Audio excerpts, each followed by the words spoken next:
Hello, human peoples. You're listening to the podcast network of Gamefully Unemployed. To support us and gain access to great exclusive podcasts like Fox Mulder is a Maniac, Tom and Jeff Watch Batman, Star Trek The Next Futurama, and our latest show, Spiel Boys, head over to patreon.com/gamefullyunemployed. We do game streaming, movie nights with our patrons every Friday night, and you can even commission your own podcast about anything you want. Literally anything, within reason, and we have to do it.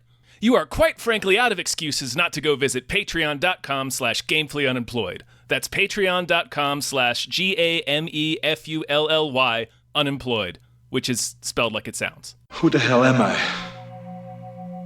I'm a construction worker. I have to go to the bathroom. I said, be right back. I'm a cop, you idiot! Pasta. Oh, I'm Detective John Kimball. Who is your daddy? Answer the question! And what does he do? Put that cookie down! Now! Welcome to a brand new episode of Into the Mr. Universe. Exactly. This is a podcast where we're jumping through all the Schwarzenegger universes and talking about how is he different in this vast multiverse of Schwarzenegger. Multiverses are in right now. They're so hot right now. They're so hot. Yeah. We are quantum leaping through all of the Arnold verses. We are. And we're going to talk about the plot of the movie and how his performance does and other performances. We're going to have a great time. This is brought to you by our producer, Norm from Cheers. Norm! That's right. That's the Norm from Cheers. The Norm. George Wendt is sponsoring this podcast. Yeah, we'll put it on our resumes. Thank you, Norm from Cheers. We appreciate you. We appreciate this premise because it's enabling us to watch Schwarzenegger films. Which, say it, every episode we say this, but this is a show we would have conceivably done on our own. So it's perfect. It's perfect. There isn't a single film that I sit down and go, okay. Right, because you sit down, it's like, ooh, this one is next. Yeah, exactly. Every single one's a delight. Are Had a fucking incredible decade in the 1980s. It's all, just period. Yeah, that's true. Maybe when we hit Expendables, there'll be some ones that'll be a bit of a slog. From Eraser on, I still love Eraser. So okay, let me amend that. From the Sixth Day on, it's gonna get kind of rough for a while. Yes, but yeah, it'll be fine. But right now, let's enjoy it. We'll dive across that exploding bridge when we have to. Exactly. For now, we're up to 1988's Twins. Twins, directed by Ivan Reitman. Sure is. Tom, when was the last time you saw Twins? I watched half of Twins 2 years ago. Okay. I hadn't seen it since I was a child. Yeah, but before then it has been since probably the 80s. Yeah, and I think this is one of the hardest ones to remember because I have these vague, dreamlike memories of Twins. Mm-hmm. And I know now why, because this movie is fucking batshit, and the plot is nothing you'd expect it to be. This is, of course, Arnold Schwarzenegger and Danny DeVito. Arnold Schwarzenegger is a genetically enhanced Superman who rowboats to L.A. to find his twin brother. He rowboats to the airport to get to L.A. Oh, right. That's fair. His twin brother, who is Afterbirth, Danny DeVito. We'll get into that. And then a bunch of things happen that isn't really related to that starting premise. There was a period in the late 80s, the last 4 years of the 1980s, where comedy premises were just crime thrillers with jokes in them. Oh, yeah. Which I'm not against. I know, I'm not against that either, but it was so weirdly common in the 80s specifically. Yeah, and this is one of them. Yeah, and I would imagine if I was sick of that trope and I saw this, I'd be pissed. Because this promises to not be that. It's it's like a family thing. Or these two guys and they're trying to get along. And then it's, nope, crime thriller. And it's what the fuck, man? Yeah, there's a crime thriller subplot. It's very strange. Yeah. I have a few facts about this that I looked up. And we don't normally do this, but... So for starters, during production, the title was briefly changed to Brothers to avoid confusion with another movie that at the time was called Twins. It was called Twins because that was the book it was based off of. Tom, a 1988 movie called Twins. Can you guess what that was? Hmm. I'll tell you. that movie was tell me. changed to Dead Ringers. Of course. Of course. So, like, this has confusion with Dead Ringers, David Cronenberg's film. Very different film. This was also originally titled... And in many ways, the same film. Yeah. Oh, yeah. This was also originally titled The Experiment, but then that name, according to the trivia, that name was dropped because of Arnold Schwarzenegger's German background. Which is funny because this movie begins and is built on the premise of full-blown Nazi eugenics. Yeah, it is. Yeah. Okay, I'm sorry. Go ahead. No. Okay. Well, one final piece of trivia that you'll be very interested in, and I can't confirm this one. I've seen it in multiple sites, and they say it's according to like interviews. But apparently, Arnold Schwarzenegger and Danny DeVito were given the option to do Suburban Commando instead of Twins, and had they chose that, Twins would have gone to Hulk Hogan. I don't know what to make of that. I'm not sure if that, because the years don't add up. Right. Suburban Commando didn't come out till 1991. Right. Well, that's a more complicated film to shoot, Tom. So it probably That's took true. them A lot of longer. moving parts Yeah. in Suburban. Yeah, I don't know about that one. It shows up on multiple websites about this movie, but sometimes the internet has that weird trivia cycle where they're all taking from each other and no one actually has confirmed it. There's the internet is telephone. Yeah, people are aware of this, but it's a fact will appear unsourced somewhere, and then other sites will just repeat that fact so that it becomes that it becomes a fact because and it's just a bunch of places referencing each other and nobody with a primary source. Very common problem in internet media. But I want to believe. Sure, Anyway, what were you going to say about the Nazi stuff? Because okay, so this movie is vaguely Nazi. Not even vaguely. The movie begins with narration from a fucking German doctor.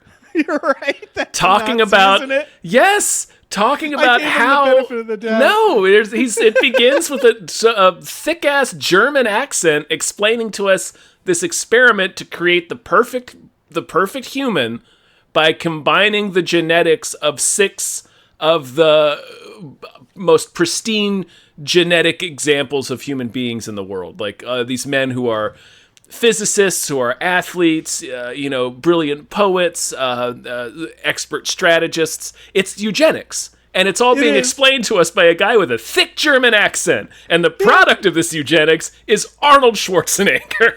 It's fucking wild. Where they're like, okay, for this one, we want to do a buddy comedy when one of them is a Nazi Superman, and the other is Danny DeVito.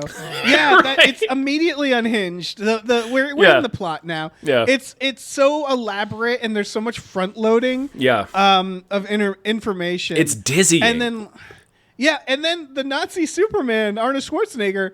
They also make him they're like the Nazis made the perfect man, and he was. He was great. He's just perfect. He's a perfect man. Yeah, he's perfect. Yeah. There's no pushback on that idea. They never say Nazi or eugenics, but yeah, but they don't need to. And then later in the film, Danny DeVito very pointedly keeps repeating Brazil to Arnold. Yeah. It's I could have been halfway to Brazil, and he gives him this meaningful look, and then he says it again a scene later. So it's what the fuck are you doing, Ivan Reitman? I don't know. They're winking about some Nazi shit, which is a weird way to begin your movie. Yeah. This movie is unhinged.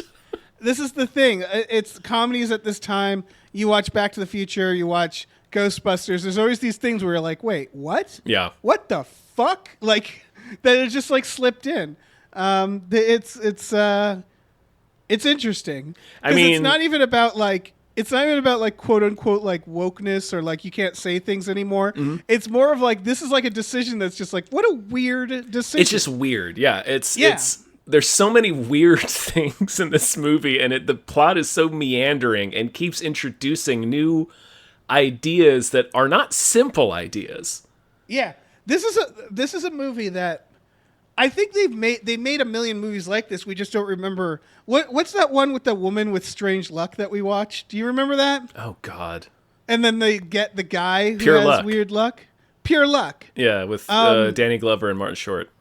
Yes. So I would compare this to that because when you look at Pure Luck, the problem with Pure Luck is I love Danny Glover and Martin Short, but they aren't carrying the film enough. No. And the premise is fucking out of its mind that you're like, wait, what? So it's so out of its mind that it's not even memorable that it's like I had struggled to remember it. This movie lives and dies by the fact that the two stars are carrying it. I would argue. That's the only... You had mentioned earlier that you had like vague dreamlike memories of this movie. Before I rewatched it recently and then rewatched for this podcast, the only memory I had of this film is its poster. Right. I remembered the Sylvester Stallone part. I remembered little moments. I remembered this weird retro futurist look to the island. The and stuff island, like that, yeah. which I now realize was not retro at the time. But He just... like the I movie... remembered the ending vaguely. I was like, I remember this like brutalist like factory like that they were running through. And again, it's like the most unhinged memories because you're like, that surely that can't be the film. Obviously that's not the film. Yeah. It's like when you look at the poster for Turner and Hooch and then you explain to somebody what Turner and Hooch is about. You're like, Right. wait, what? Like every you comedy sound was out of your mind. Yeah, every comedy was not every comedy, but like a lot of comedies were like this. Yeah. It begins on like a weird Bond villain island Yeah. with a Nazi Ubermensch. This isn't what we're describing isn't bad. Like No. I would say more comedies should be weird. Yeah. It's just during this time they were all like this, so yeah, it's hard to keep up together. And there's so many weird, like just like that premise should have been it. Like the movie begins with on his 35th birthday, his fucking Nazi doctor dad tells Arnold, whose name is Julius, that he has a twin brother who lives in Los Angeles. They separated them at birth because like Danny DeVito, whose name is Vincent, was a surprise.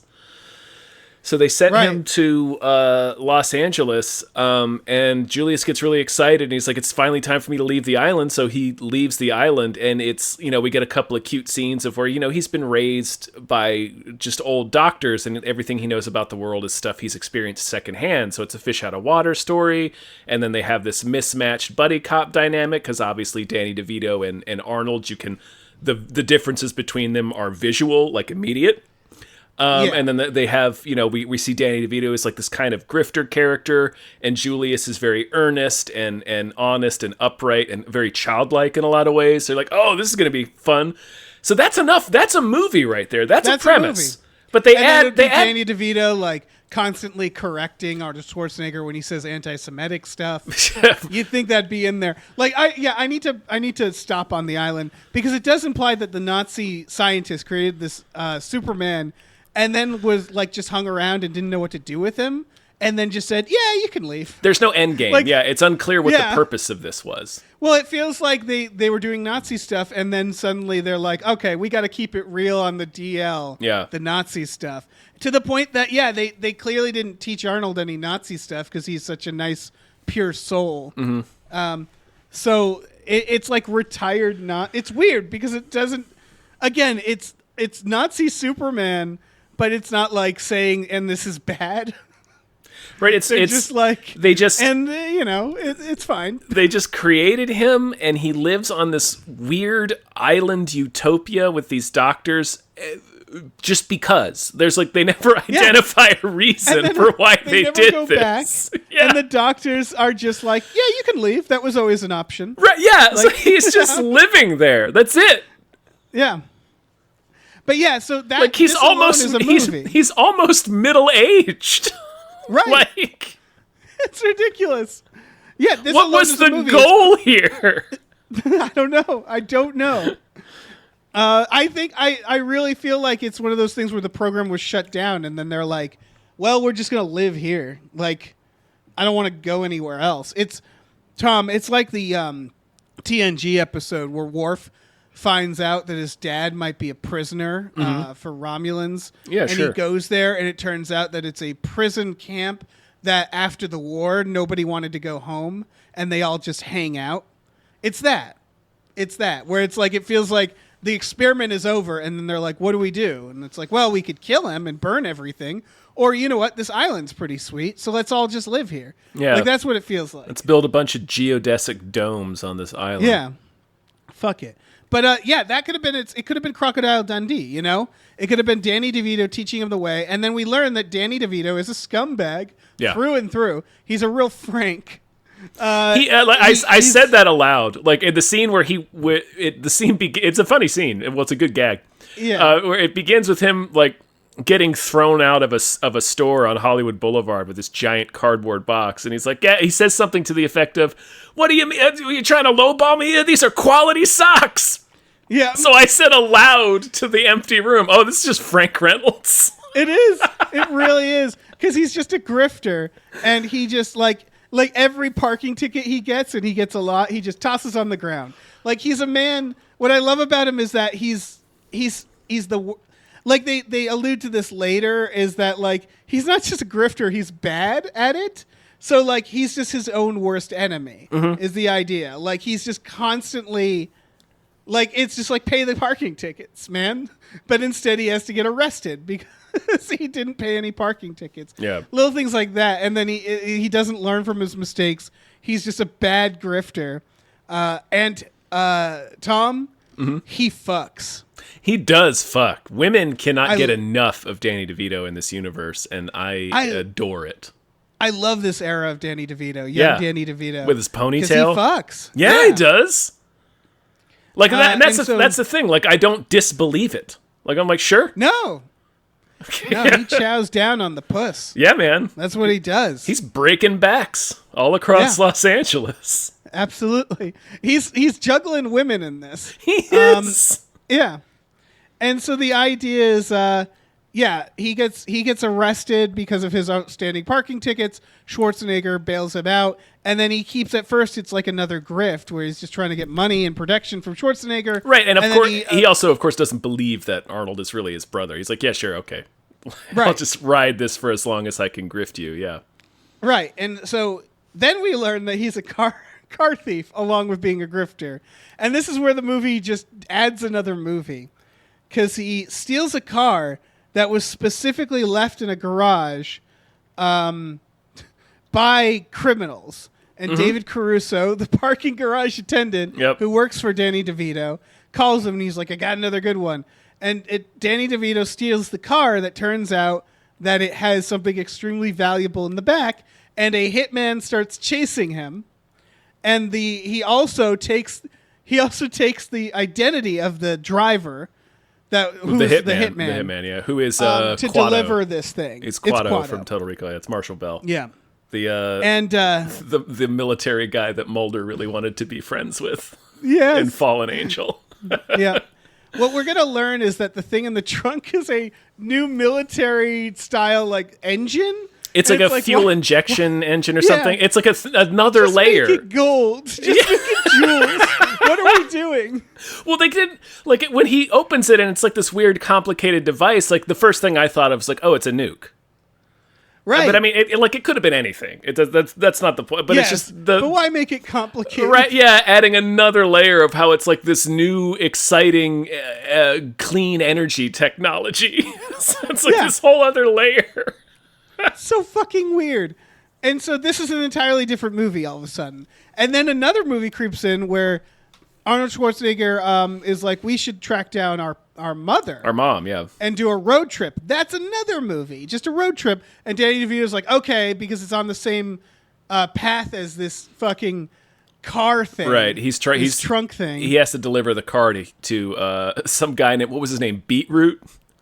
Beetroot, Mr. Beetroot. He's got to deliver the car to Mr. Beetroot in Houston, and their mom is apparently in Santa Fe.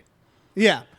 So now it becomes like a double road trip. Their respective girlfriends join because Arnold Schwarzenegger has already found a lady because he's Arnold Schwarzenegger. Right.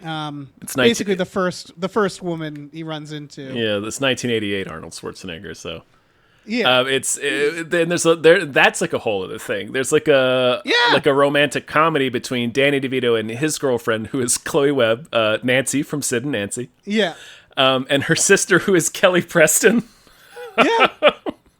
It's fucking. It's just like I can't handle all of this. This is too much movie. There's so much movie. So many movies contained within this movie. It's like eating 6 ramen packets at once. Yeah. It's just overwhelming and disorienting. And so that's fucking Christ. That's the other part of it. Mm-hmm. And then all the while, by the way, there's like Randy Newman ass music in this whole movie too. It's just like jaunty piano. Yeah. Standard so 80s like, comedy music. Like even as like fucking Quado is like shooting his way through Los Angeles, it's still like this Randy Newman ass. Yeah. Tickling the ivories in between each scene. This movie is out of fucking control. Unhinged. It really is. And then there's another plot. There's another plot where these mobsters who are all brothers and cousins. Oh my God. There's like one mobster who looks like the mobster from the first season of Barry, but I don't think it is. It's because the timing doesn't add up. He'd be way too old in Barry. But like there's like a running gag with this mobster that all of his leg breakers are different brothers of his, and they're all like these kind of like big block dude, like big blocks of men. And it starts with them being like, "Where's my money?" So you think like, "Oh, this is the villain. Yeah. This will be the villain of." But the movie. Unrelated villain. They're loan sharks that Danny DeVito owes the money. Arnold beats up one of them when they come to collect. And then they keep coming back. There's like a scene where 2 more of them come back. There's a scene where they like show up at a club where they're dancing and hold the 2 women hostage, and Arnold beats the shit out of them at this club. There's a scene where they run afoul of Quado, and Quado shoots 2 of them. There's like a whole other set of villains in this movie. Yeah. Oh my God. And so they just deal with those on the side. They drive down, they go to the mom's compound. They realize she's like stupid rich, but then the woman in the compound is like, no, she died. Yeah. They reveal very quickly, no, that's the mom, and she just doesn't believe that they're her sons. Yeah, because the mom was lied to and told like her kid died. She wasn't told there was twins. Yeah, which is because of the Nazis. Yeah, another layer that's like never explained. So they were both told, both Danny DeVito and Arnold were told that their mother died during childbirth. Danny DeVito found out at a very, like when he was like 5 at the orphanage that he grew up in, that his mom was actually alive and living in Los Angeles, and he just never went to see her because he was told that she abandoned him.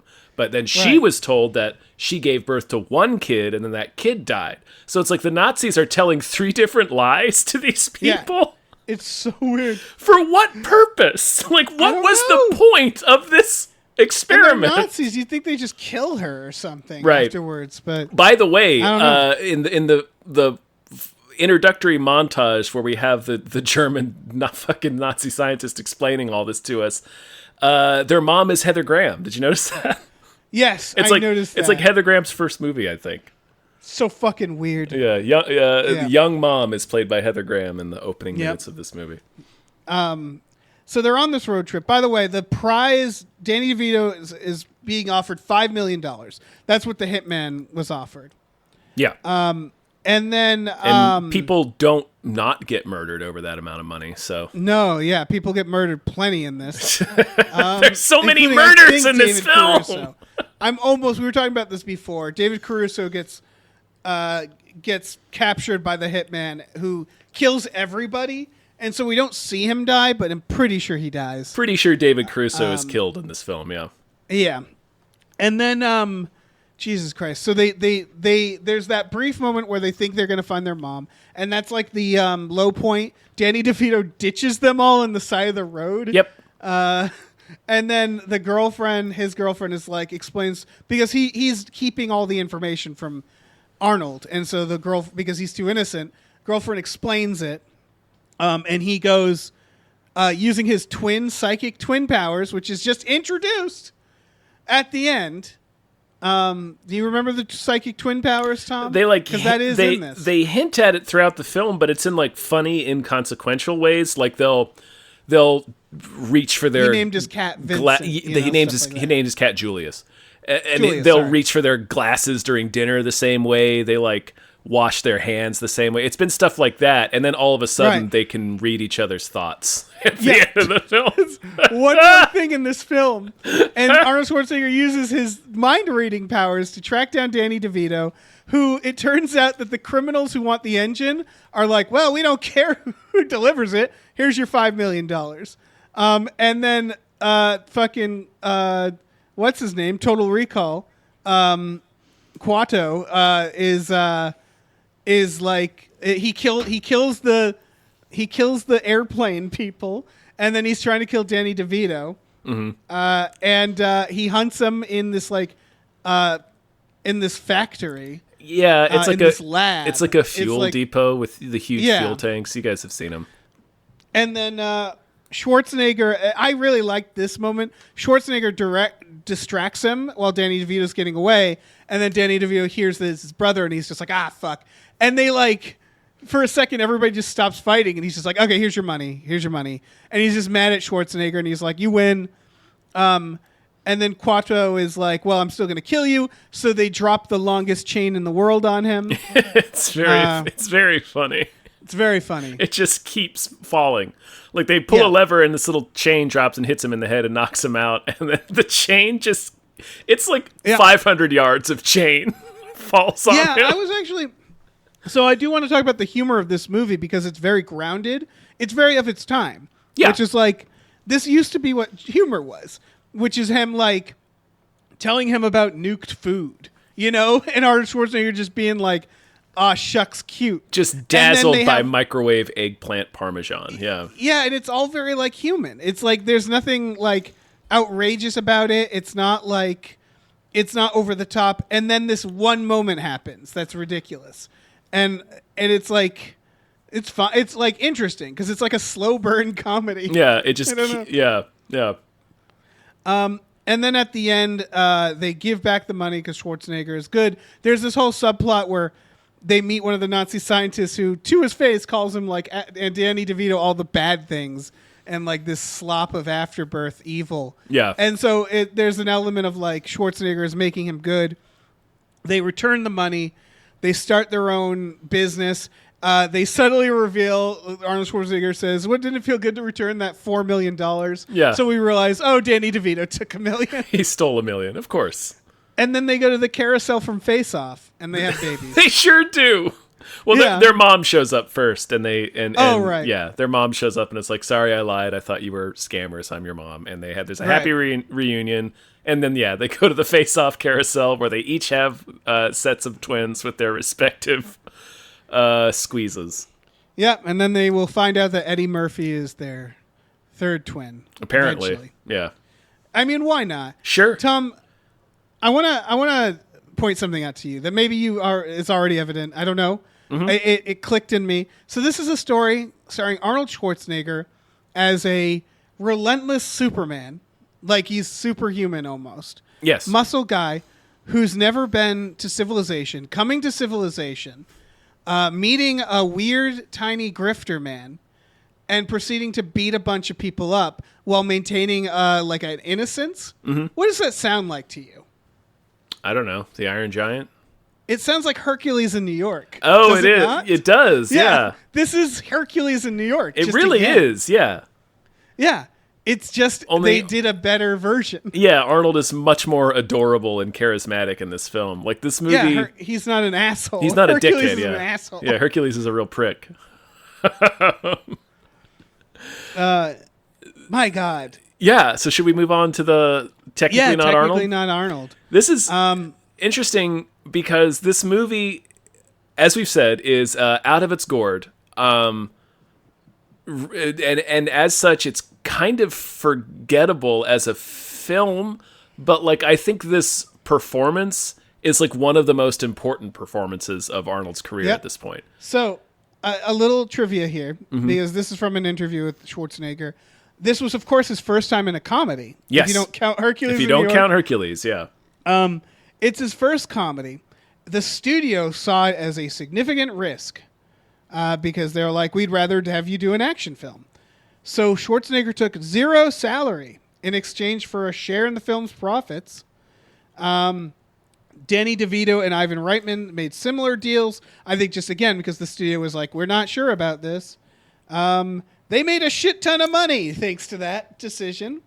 In an interview, Schwarzenegger said it was the decision to invest in himself, and he thought it was one of the best decisions of his entire life. And I think he's right. This is an extremely important role for Arnold Schwarzenegger. It really demonstrates what he can do. Like no one believed he could do it. He's so good in this movie. I mean, they both are. Obviously, Danny DeVito's going to kill it in anything he's in. Yeah, but Danny DeVito he's Danny DeVito. Schwarzenegger, it's like, he's putting himself out there. Yeah, he's like so fucking cute in this movie. Yeah. He's just an adorable man, and he's so good at playing it. Like, he's so earnest, believably so. Like, he's in on the joke. He knows how to play this character. It's like we were talking about in the Commando episode, where he seemed to already be aware of how to use his image in a way to do sort of... he already was aware of how to play with his image, I guess is what I'm trying to say. Yeah, no, you could argue like, yeah, he owes a lot of his career to Ivan Reitman for believing in him and so on. Yeah. But Arnold Schwarzenegger knew what to do. My thoughts on this film is that a lot of the humor feels like it was baked in by Ivan Reitman in case Schwarzenegger can't do the performance. Yeah. What I mean by that is it's mostly situational. Yeah. It's like, oh, look, listen to him singing Yakety Yak. Like, it doesn't matter how you perform it, that's going to be funny. Or like, Gentle Giant. Oh, he goes to L.A., he immediately gets ice cream, then a hot dog, then pizza, then a taco, then soda. Like, that's not like a performance, that's like the writing. Mm-hmm. But then Schwarzenegger performed it beautifully. Yeah. So it just makes it even better. And so from this point on, like, the kinds of movies he does start to open up a lot more. Yeah. Oh, Schwarzenegger had said in interviews that after this movie, people started sending him comedy scripts. Yeah. Like a bunch. And This is, I think, like next to The Terminator, this is like the most important movie of his career, right? Yeah. Yeah. I would liken this to like John Cena today, right? Yeah. Where you're like, oh, you can be funny. Okay. That completely changes your career. And then not just funny, like when you like Peacemaker for John Cena, you're like, oh, you're like funny, but you can also act. You can carry a thing. Yeah. Yeah. So yeah, like this is like this is no different because it's like we're not relying on action. And in fact, the action is bad in this. Well, it's just because it's a comedy. It's pro wrestling. Like he'll grab a guy and throw him, and that's like, oh, he's so strong, and that's it. Like that's all it needs to be. It is a comedy at heart, and so. Like, when he delivers lines that genuinely made me laugh. I did nothing. The pavement was his enemy. Yeah, the pavement was his enemy. Such a good line. Also, the fact that when he meets his brother, one of the first things he says is, now we can go to museums together. Yeah. And it's just, he's so naive and happy-go-lucky, and then the performances are so fucking good. When he buys him the T-shirt that says "Born to Be Bad," and Arnold is so fucking delighted by it. He's so cute. When he says, "I've only been driving an hour," and he's all proud of himself. Yeah. That's what it is he plays it so adorably. Yeah. He's not afraid to be not tough, and that's the idea in this is that he's a pacifist. Yeah.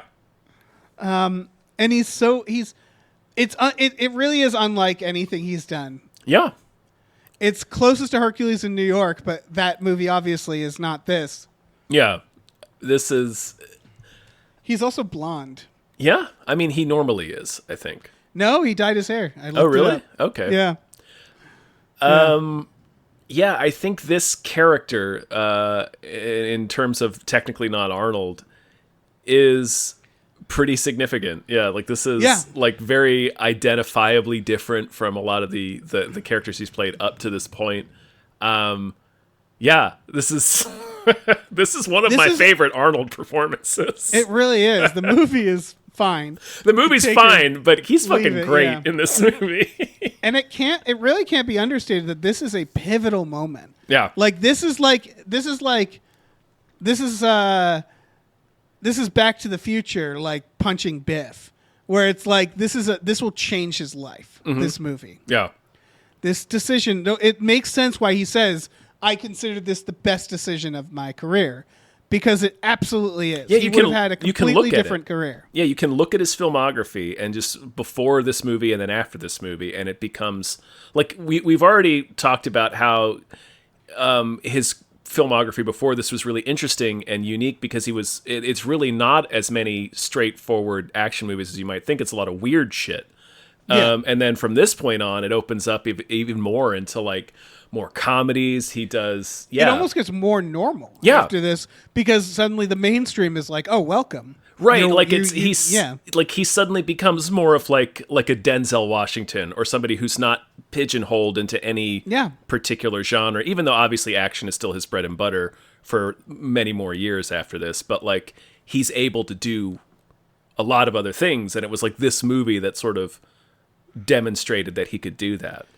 Right, and I don't know how, this is probably Ivan Reitman as well, but you could have fucked this up. Oh, like, sure. If they made him like a very serious guy, like the straight man to Danny DeVito, you could see that instinct, right? It's like, oh, he's an action star, let's make him serious and tough. And they didn't. They made him like this big baby, and it's great. Right, so that's a really important decision too, I think, is that between the two of them, DeVito and Schwarzenegger, there isn't really a straight man. Like DeVito's kind of... You would argue DeVito is more the straight man. He is more of, but he's still not exactly. Like he's still like the wacky...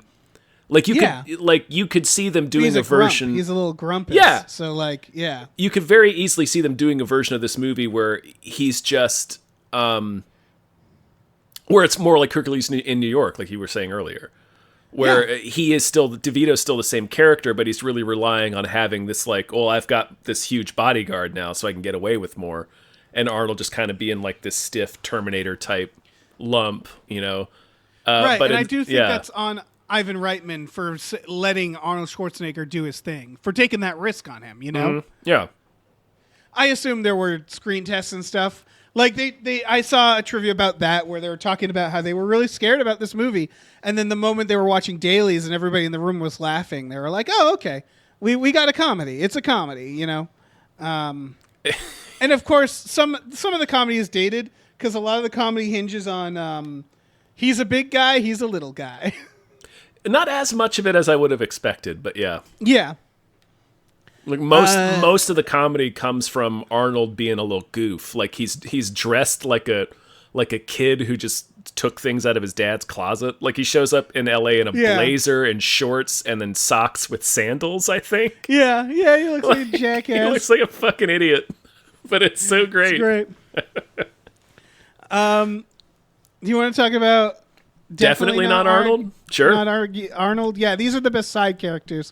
Obviously, Vincent. Danny DeVito. Obviously Danny DeVito. Yeah. He fucked so hard that he fucked a nun as a kid. He did. That's He's another. fucker. That's another weird wrinkle that we didn't address earlier. No, the nun fucking is that there's all. this barely mentioned. There are 2 lines about this, but he got kicked out of the orphanage because he fucked a nun when he was 12.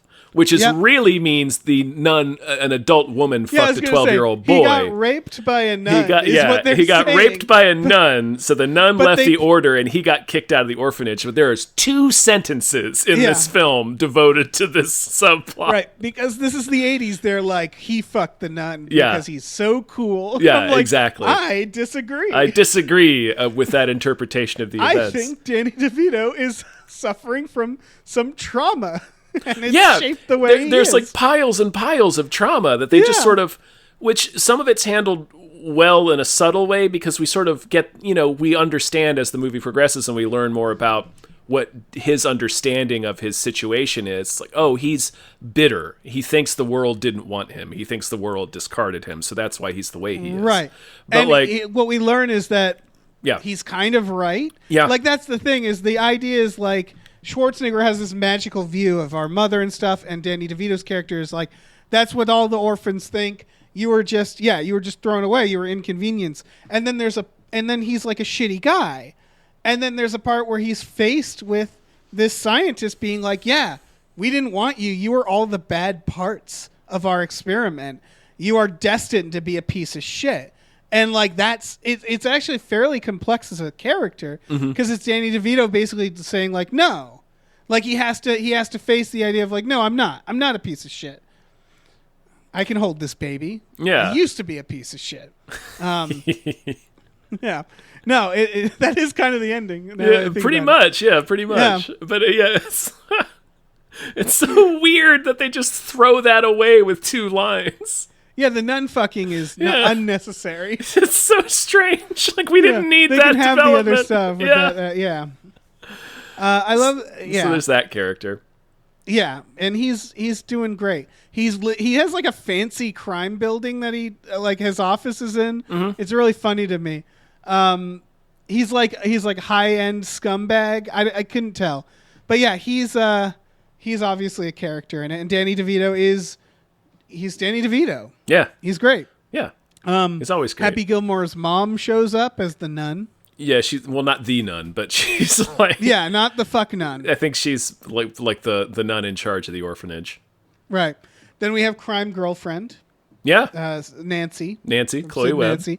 Not the best taste in men in movies. I mean. Nope. The sister who wants his hog, who bakes him cookies. Yep. Kelly Preston. Fucking Quado. Quado, of course. He's like a weirdly folksy murderer.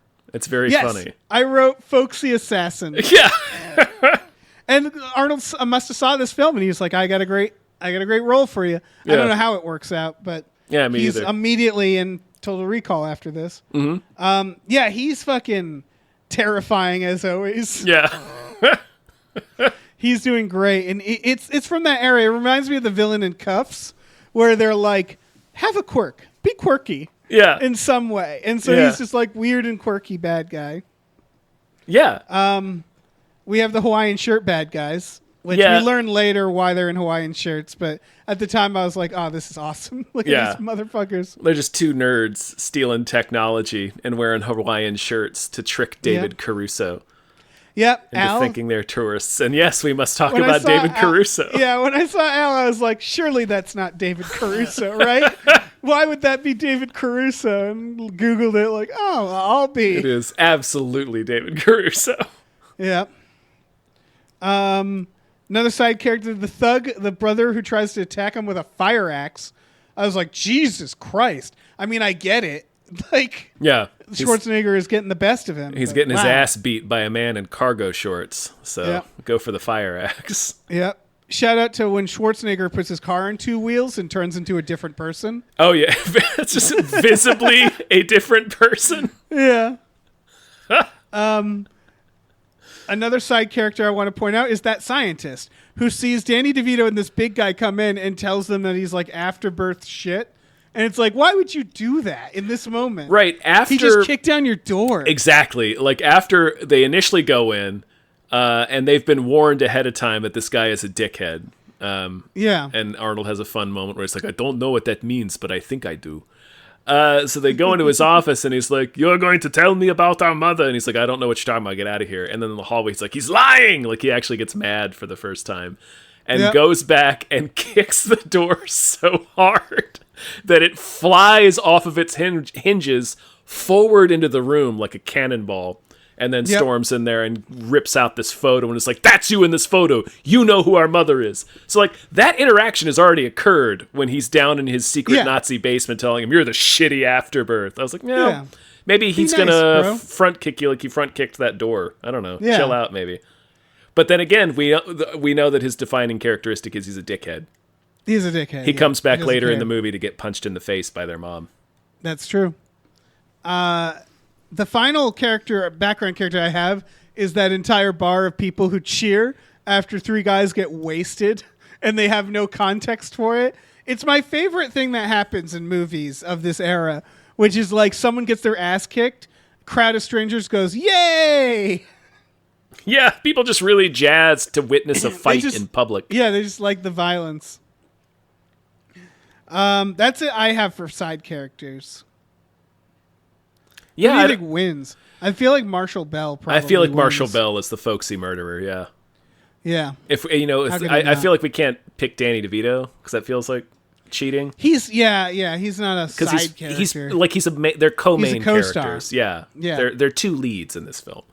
Yeah. So, yeah, I would say Marshall Bell as the folksy murderer. Yeah, for sure. That's the thing about doing a podcast where it's like Arnold is the center of our universe. That doesn't mean he's necessarily going to be the main character in all of these. That's true. You know what I mean? We talked about the running of the beefcakes. He's a side character in that. Yeah, Whatever exactly. that movie was. What was that movie called? I fucked if I know. But it's Jeff Bridges, right? Yeah, Jeff Bridges and Sally Field. Is that right? Yeah, that's like a fucking dream I had. Yeah. Jesus. Well, let's talk about the most Arnold. This is the moment that is the most Arnold. I have two that I thought of. One we just referenced. Let me hear him when he kicks the door. Yeah, when he kicks the door down. The other, and it's a subtle line, but it reminds me of the most comedy Arnold, where he says bullshit walks, and Arnold goes, "How can bullshit walk?" That's slang, huh? And it's just sums him up, like, in the movie. Yeah. In the comedy side as being, like, naive. Because I do believe Arnold, his comedy career from here on, is definitely hinged on, I'm a tough guy, I know how to fight, and then here's a situation I'm not used to. Yeah. It's putting him into situations where a cop in a kindergarten. Exactly. Or a Jingle All the Way. Like, he's put into a situation where being Arnold Schwarzenegger does not help him. Yeah, or even True Lies, where it's like suddenly he's just jealous of Bill Paxton. Right. Like it's just like putting him in a situation where all the muscle in the world doesn't solve it. And that's in point of fact, Phil Hartman has a line in Jingle All the Way where he looks at him with disgust and says, "You can't bench press your way out of this." Yeah, exactly. I would. Yeah, I think I would probably pick both of those moments. I think the one I might pick is when he takes the car up on two wheels and drives it for a minute before coming down to park in front of a Fonz. He's so delighted. Because DeVito pulls up and he's like, "Did you see when I went on two wheels up there? I can teach you how to do it." Like, it's so good. Yeah.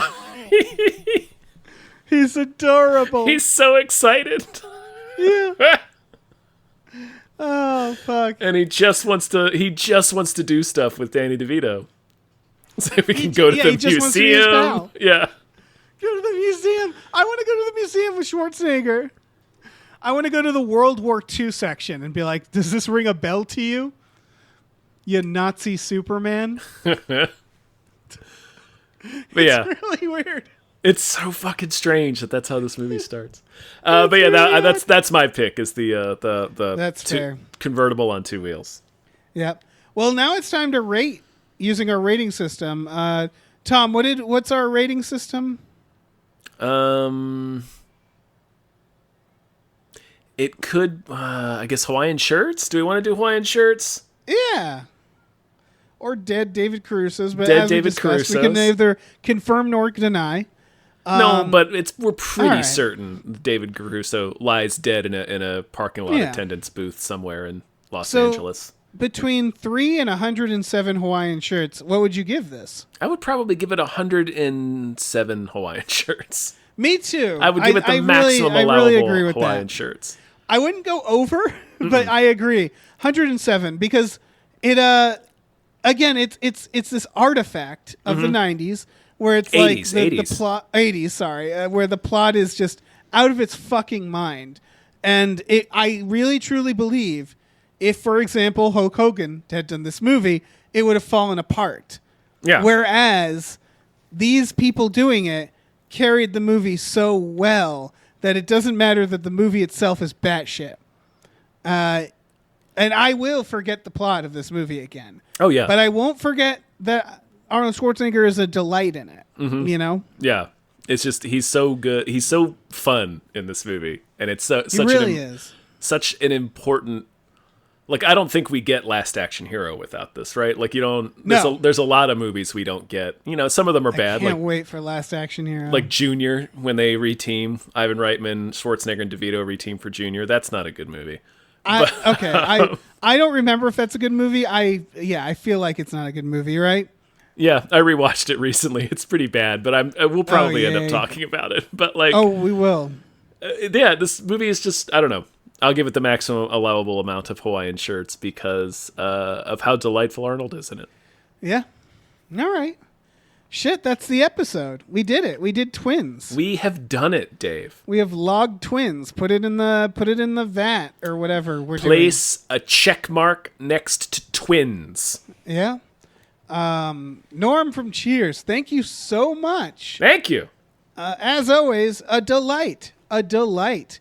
This is done through our Patreon. Patreon.com/gamefullyunemployed. For just $5 a month, you get access to a bunch of podcasts on there that are exclusive. Tom and Jeff Watch Batman.